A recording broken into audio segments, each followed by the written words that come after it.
Jadi nanti kita akan memastikan bahwa dia benar-benar bawa 2 lansia.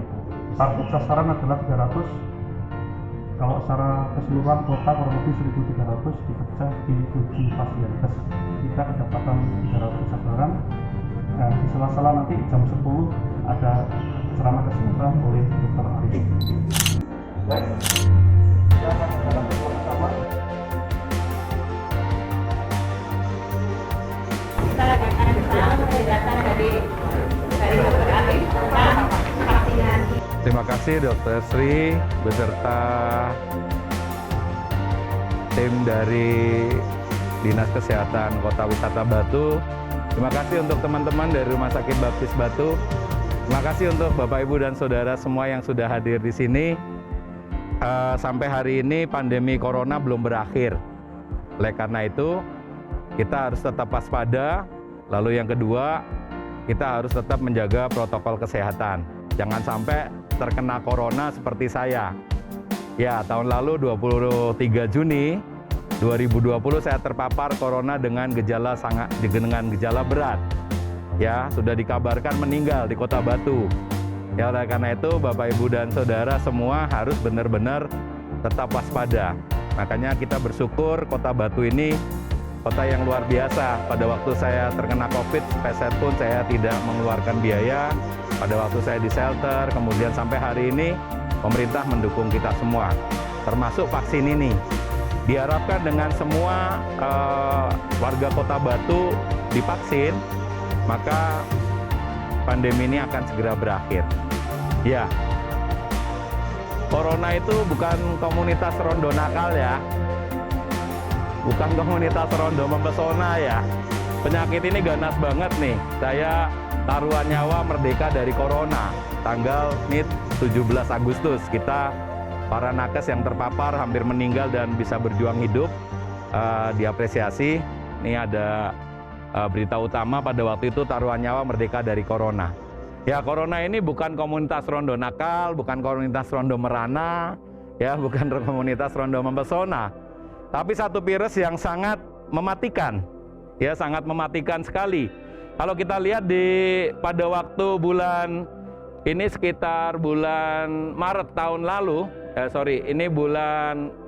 Maret tahun lalu itu bulan Maret 2021 itu yang terpapar 134.000. Dan tanggal 26 Mei kemarin di Jawa Timur 153.000. Naiknya 20.000 dari bulan Maret, April, Mei. Artinya kita jangan merasa jangan sampai lalai. Jadi kita harus tetap waspada karena dalam waktu 2-3 bulan itu naiknya 20.000. Dan yang meninggal itu dari 9.000 dalam waktu 3 bulan jadi 11.000. Banyak sekali ya. Ya, oleh karena itu tapi bersyukur di Kota Batu ini semakin menurun. Saya pasien-pasien COVID semakin menurun, ya. Coronavirus adalah family, jadi dia saudaranya MERS dan SARS. Jadi MERS itu dulu ada flu burung mematikan. Lah ini saudaranya, lebih ganas lagi. Masa inkubasinya adalah di sini dikatakan ya 1 sampai 12,5 hari. Makanya kenapa harus diisolasi kalau dia terpapar. Karena dia bisa berbahaya dalam waktu kurang dari 14 hari bisa menyebabkan kematian. Virus ini ditemukan di Wuhan pada tahun 2019, makanya disebut Corona COVID-19. Seperti itu, nggih. Ya, dan bersyukur pada bulan Februari pemerintah Indonesia sudah memulai vaksin. Diharapkan kalau semua sudah divaksin, entah itu pakai Sinovac, entah itu pakai AstraZeneca, dan Bapak Ibu bersyukur hari ini semuanya pakai Sinovac. Ya, Sinovac. Dari pengalaman beberapa kali tidak ada pasien yang setelah Sinovac tidak ada yang mengeluh ke saya. Tapi yang kedua kemarin ya ada namanya gejala namanya KIPI. KIPI itu kejadian ikutan pasca imunisasi. Nanti saya akan jelaskan. Ya.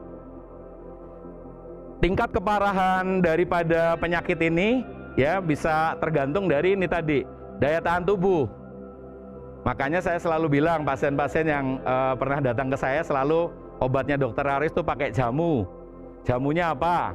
Jaga mulut, jo ngamuan, jo purian, jo nesu-nesu, jo muring-muring.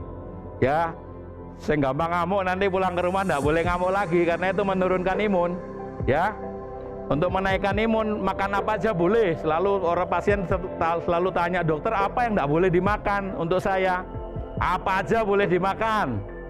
Tetapi jangan kelebihan, kurang juga nggak boleh. Ya, kelebihan nggak boleh, kurang juga nggak boleh.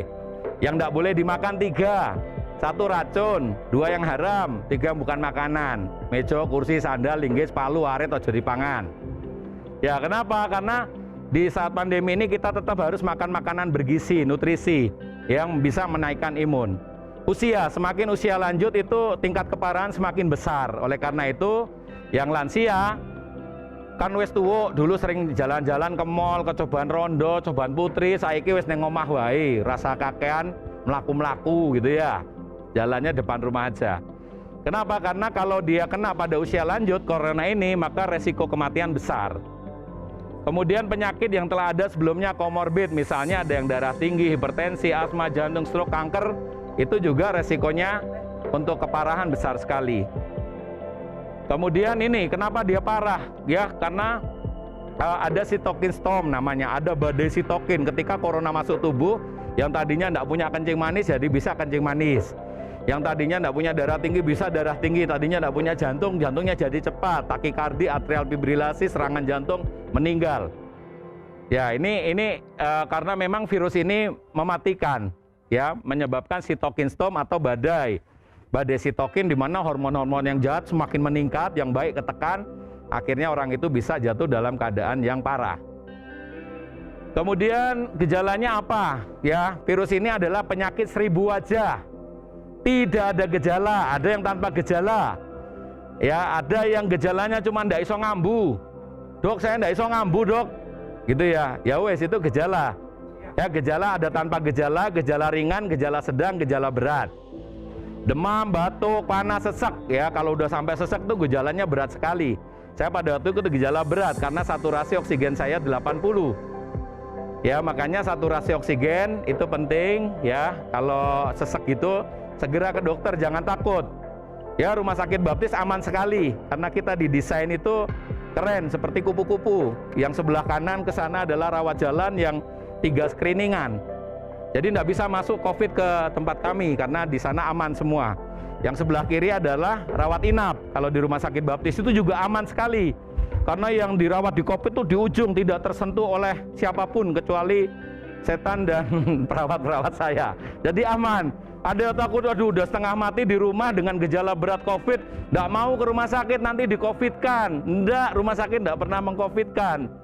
Kalau memang dirapid atau diperiksa ada tanda-tanda gejala COVID seperti demam, batuk, pilek, panas, sesak, saturasi oksigen apalagi di bawah 90, maka ketika kita periksa hasilnya reaktif, ya pasti kita masukkan ruang isolasi. Tujuannya apa? Supaya keluarga yang mengantar tidak terpapar, supaya karyawan kita juga nggak terpapar, supaya orang lain tidak tertular, seperti itu. Jadi dimasukkan isolasi. Di Rumah Sakit Karsa juga bagus, saya pernah masuk isolasinya di sana. Ya, Stabrata, ya tidak pernah meng-COVID-kan ya. Jadi karena memang kalau ada gejala dan tandanya ke arah COVID, setelah dilakukan pemeriksaan memang menuju COVID, maka akan ditaruh di isolasi. Untuk apa? Menyelamatkan, jangan sampai COVID ini meninggal, karena sekarang sudah ada obatnya, ya. Ya, kemudian ini gejala-gejala bisa batuk, bisa pilek, bisa panas, bisa tidak membau, bisa tanpa gejala. Ya, saya terpapar tanggal 23 Juni, anak saya juga positif, yang umur 3,5 tahun. Jadi saya di tempat isolasi, istri saya video call, "Kilo, anakmu sehat, lagi gebuk-gebukan mbek mase," gitu ya. Jadi itu tanpa gejala. Oleh karena itu kita harus waspada. Ya, kemudian dari Peraturan Menteri Kesehatan Republik Indonesia itu mereka dibagi menjadi 1 tanpa gejala. Yang tanpa gejala itu cukup isolasi di rumah selama 10 hari.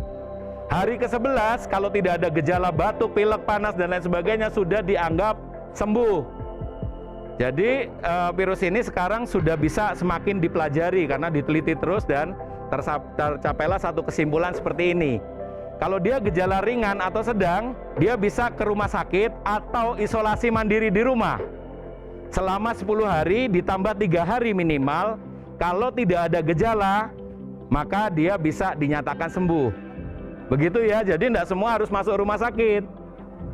Ya, gejala ringan sedang bisa masuk rumah sakit kalau orangnya tidak kuat, ada potensi untuk menjadi berat. Seperti itu, pokoknya patokannya virus ini kalahnya sama hari. 14 hari dia kalah. Kalau kita kuat, virusnya yang mati.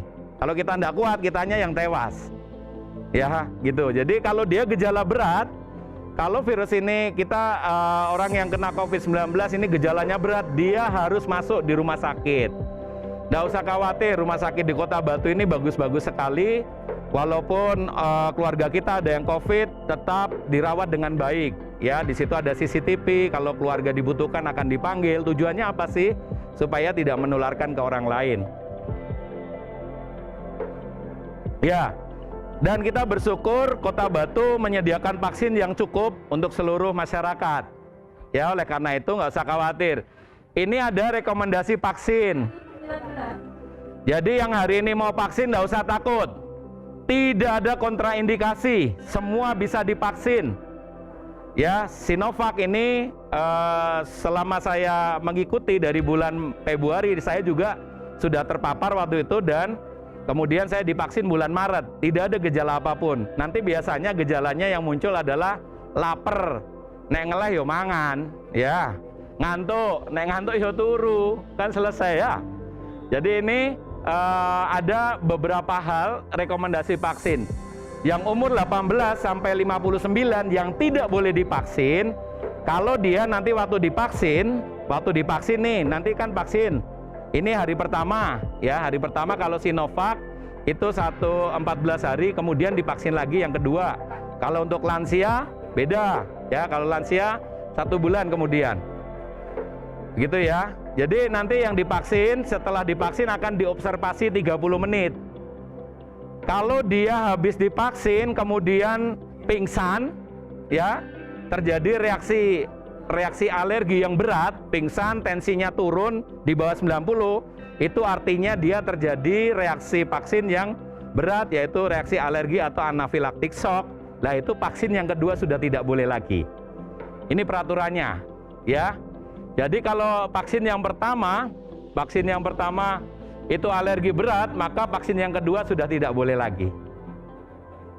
Lalu yang kedua, individu yang sedang mengalami infeksi akut, yang sekarang batuk, pilek, panas, tadi sudah di suhu semuanya baik ya, semuanya di bawah 37, berarti aman, tidak ada infeksi akut. Tanda-tanda infeksi akut seperti panas tinggi, lebih dari 37 atau 38, itu lebih baik vaksinnya ditunda dulu. Ya, takutnya karena panasnya, karena COVID kan nggak boleh. Ya, jadi kalau yang hari ini di TEM itu lebih dari sama dengan 37, lebih baik ditunda dulu, karena kalau dia infeksi akut tidak boleh. Kalau dia punya TBC, kalau sudah fase intensif, fase di sini kalau TBC boleh, kalau sudah 2 minggu bisa divaksin. Ada yang lagi minum obat TBC? Dok, saya TBC, jadi saya hari ini nggak boleh vaksin, dok. Enggak, kalau sudah minum obat 2 minggu, yang terpapar TBC bisa divaksin. Ya, kemudian individu dengan penyakit imunodefisiensi primer. Ini penyakit Sjögren, penyakit autoimun, ya, yang sulit-sulit, jarang sekali kita temui. Ini yang pertama untuk 18 sampai 59 tahun. Lah, Bapak Ibu, ya, para orang tua saya yang usianya lebih dari 59 tahun, ini harus hati-hati. Dia harus mengikuti skor rapuh. Rapuh itu R-nya adalah resistensi. Nah, resistensi itu artinya di sini, ya, di sini resistensi itu dengan di sini, ya, kalau dia dibantu alat, ya, kalau dia dibantu alat kesulitan naik, misalnya tadi di rumah naik 10 tangga menggeh-menggeh, itu nilainya 1. A-nya adalah activity. Kalau nyapu 5 menit sudah menggeh-menggeh, ada nggak di sini yang usianya 59 tahun nyapu sebentar 5 menit wes ngongsrong? Itu nilainya 1, rapuh. Terus P-nya itu penyakit. Dari 11 penyakit, kalau ada 5, nilainya 1. Dok, saya punya kencing manis. Dok, saya punya darah tinggi, 2. Dok, saya punya jantung, 3. Dok, saya punya Stroke 4. Oh, cuma 4. Bisa divaksin kalau keadaannya tidak sedang serangan jantung atau gagal jantung yang akut. Ya. Jadi di sini ada 11 penyakit. Yang pertama hipertensi, diabetes, kemudian kanker selain kanker kulit, ya, kemudian penyakit paru kronis, serangan jantung, gagal jantung kongestif, nyeri dada, asma, nyeri sendi, stroke, dan penyakit ginjal. Itu pun kalau 5 baru nilainya 1. Jadi kalau saya punya asma dok 1, punya kencing manis 2, lainnya enggak ada ya berarti cuma 2 nilainya 0. Itu nggih rapuh. RAP, P-nya penyakit, U-nya adalah usaha berjalan. Ini tadi saya lihat nggak ada yang digotong kan ke sini. Kalau ada yang lansia digotong sampai ke sini. Wah, kok ibu pengen tak vaksin tapi digotong wong 10. Berarti itu nilainya dia terjadi gangguan usaha berjalan, berarti nilainya 1. Tapi ini semua saya lihat bisa antri gini. Umur berapa bu? Umur pinten ibu? 60. Iwak pes gotiwul makin tuwek mental-mentul gitu ya. Antri jadi aman. Jadi kalau bisa berdiri di sini aman. Ya nilainya 0. Hanya adalah hilangnya berat badan dalam waktu 1 tahun turun lebih dari 5%. Misalnya tahun lalu 60, terus tahun ini jadi 50. Lah itu nilainya 1. Kalau nilainya 1 sampai 2 itu tergantung dokter spesialis penyakit dalam boleh apa tidak. Makanya nanti saya akan di sini mendampingi sebentar. Kalau ada yang nilainya misalnya 1 atau 2 saya periksa baik, vaksin aja. Nah, yang masih ragu, masih takut, langsung setelah saya selesai bisa periksa sama saya sebentar. Saya nyuk-nyuk sebentar, oh aman, vaksin gitu ya. Ya tak nyuk-nyuk, tak sangoni ya, selamat tapi tidak usah bayar.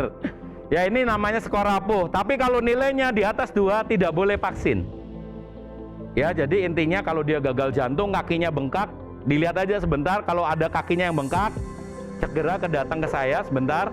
Saya akan periksa sebentar jantungnya. Kalau jantungnya tidak ada gagal jantung akut, maka bisa divaksin. Tapi kalau ada gagal jantung akut, tidak boleh divaksin dulu. Seperti itu nggih. Terus apa lagi? Ini ada 28 penyakit. Penyakit autoimun bisa divaksin. Penyakit alergi. Dok saya alergi udang. Boleh divaksin enggak? Katanya kalau alergi bisa alergi makanan divaksin mate. Ora ono ceritane. Ya. Alergi udang, udangnya kasih saya, vaksin jalan terus. Gitu ya. Jadi alergi obat juga nggak masalah. Obatnya amoxicillin, ampicillin. Dok saya alergi amoxicillin, ampicillin. Boleh divaksin enggak? Boleh. Kecuali alerginya adalah alergi waktu vaksin yang pertama. Vaksin yang kedua tidak boleh. Dan itu pun alergi yang berat. Bukan habis divaksin gatel. Kemarin ada pasien yang habis divaksin gatel, terus vaksin kedua gimana dok? Vaksin lagi, terus setelah vaksin kedua alergi nggak? Enggak dok, ya aman kan? Gitu ya. Tapi kalau alerginya alergi yang berat tidak boleh. Ya kemudian di sini ada penyakit alergi makanan, asma, rinitis alergika, urtikaria, biduren, ya. Terus HIV itu pun boleh divaksin. Dok kencing manis boleh divaksin. Tapi kalau kencing manis koncone penyakit yang lain lebih dari 4, maka kita skor nilainya 1. Tadi pakai skor rapuh. Kalau skor rapuh nilainya lebih dari 2 tidak boleh divaksin. Jadi tetap seperti itu. Darah tinggi boleh divaksin. Kalau di bawah 180, ada yang darah tinggi di sini? Nanti waktu diperiksa di sana tensinya di bawah 180, bawahnya di bawah 110 bisa divaksin kong. Tenang aja kong, kok tak nyuk-nyuk kong ya. Perasaan bayar tak sangoni selamat kong tapi ya. Gitu ya. Untuk yang gagal ginjal boleh. Gagal jantung kalau tidak sedang akut, heart failure atau gagal jantung akut, itu boleh divaksin. Kemudian dok saya punya mah. Ya, nek wong lanang lorone apa? Mah, nek wong wedok lorone pah gitu ya. Enggak masalah juga punya loro mah apa loro papa, enggak masalah. Ya, yang nggak boleh adalah ya ini IBD, inflammatory bowel disease, itu pun pada keadaan yang parah tidak boleh. Itu nggih. Terus aritmia tuh jantungnya berdetak cepat, itu pun boleh. Ya asal tidak sedang keadaan gawat. Kemudian ya ini gangguan psikosomatis. Wong edan pun entuk divaksin. Ya, wong edan pun entuk divaksin. Tetapi kalau Bapak Ibu takut, ditunda dulu. Karena nanti ada namanya reaksi imuno ya. Di sini apa ini? Immunization stress related response. Imunisasi stress related response. Jadi divaksin terus stres. Mau divaksin wis takut sih. Katanya nek wong tuwek vaksin mati. Ini vaksin ini memang membunuh yang lansia-lansia ben cepat mati. Ora ono ceritane ngono kuwi. Ya, kemarin ada dok katanya memang lansia biar cepat habis gitu ya. Ndak ono ya. Jadi saking stresnya, saking takutnya karena divaksin, habis divaksin akhirnya wedi hari-hari mami saya itu umur 67 tahun. Hari ini mau divaksin akhirnya gagal. Kenapa? Saya nggak boleh akhirnya. Wah, aku loro kabeh mas. Kupingku dadi bruwet ki mas. Loh, kuping kok bruwet moto sing bruwet mi. Wis pokoknya aneh-aneh gejalanya. Akhirnya saya tunda. Kenapa? Karena kalau dia stres itu bahaya. Ya, itu bahaya. Oleh karena itu santai, rileks setelah penjelasan ini, nggak usah takut ya. Karena ada namanya ini tadi stress related response imunisasi. Jadi dia stres karena imunisasi, takut. Ya nggak usah takut. Coba ketutup apa mbak? Ketutup aqua mbak. Ya terus mereka yang sudah sembuh dari COVID kayak saya, tanggal 23 Juni saya kena COVID, kemudian saya sembuh tanggal 1 Juli, kemudian kemarin sudah bisa divaksin. Jadi kalau sudah lebih dari 3 bulan bisa divaksin lagi. Kemudian yang lagi minum Clopidogrel, Aspilet, obat-obat jantung, enggak masalah, bisa divaksin, ya. Kemudian yang sudah dapat vaksin enggak boleh donor plasma konvalesen. Nah ini yang lebih penting gejala-gejala habis divaksin ya. Ini gejala habis divaksin nih. Gejala sistemik dia bisa demam, badan lemah, nyeri otot seluruh tubuh. Jadi jangan kaget. Nah awalnya habis divaksin teng greges nggak usah kaget. Itu cepet kok hilangnya, nggak sampai 3 hari hilang. Ya. Kemudian sakit kepala. Tadi ada yang lapar, ada yang ngantukan. Ya tidak apa-apa. Biasa itu nek lapar ya makan, nek ngantuk ya turu bar. Ya. Kemudian kalau reaksi lokal biasa kayak saya habis divaksin yang pertama aman. Ya tergantung, tapi petugas vaksin kita keren-keren itu ya. Sing nyuntik ndak kroso blas ya. Jadi yang vaksin ndak terasa sama sekali. Dokternya ya ora kroso, yang divaksin nanti kalau ada alergi ya nyeri kemerahan, bengkak pada tempat suntikan. Kemudian reaksi lokal yang berat misalnya selulitis. Selulitis itu infeksi bekas suntikan. Ya ndak apa-apa, nanti kita bisa obati. Reaksi lain misalnya reaksi alergi, misalnya gatal-gatal biduran itu biasa. Oke.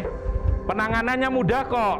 Ya, penanganannya mudah. Jadi setelah divaksin nanti suruh tunggu di sini 30 menit. Penanganannya adalah jika demam kompres dengan air hangat atau mandi dengan air hangat.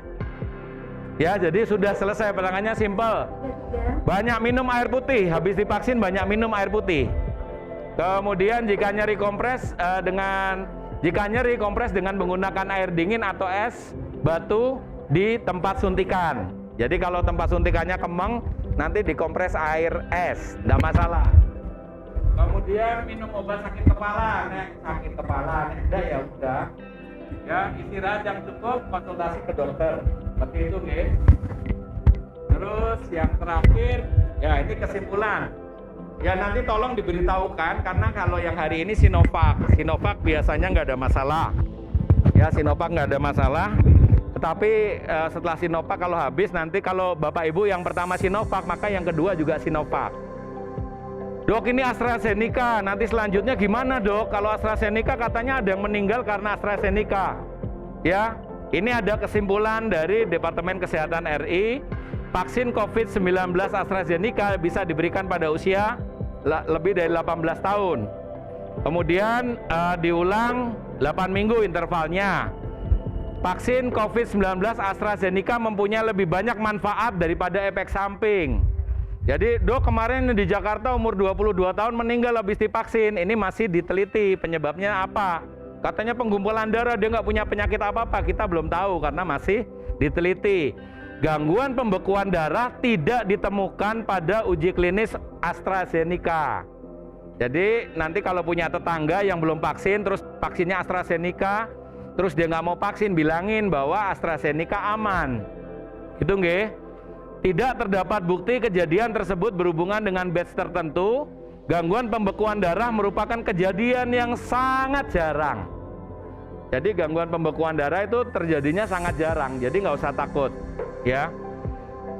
Kejadian tersebut tetap dipantau. Memang kita nggak bisa memungkiri ada yang meninggal setelah divaksin, dia nggak ada sakit apa-apa. Kemarin yang di Bekasi, umur 22 tahun, tidak ada komorbid, tidak ada penyakit ya, tetapi itu sedang diteliti, jadi nggak usah takut.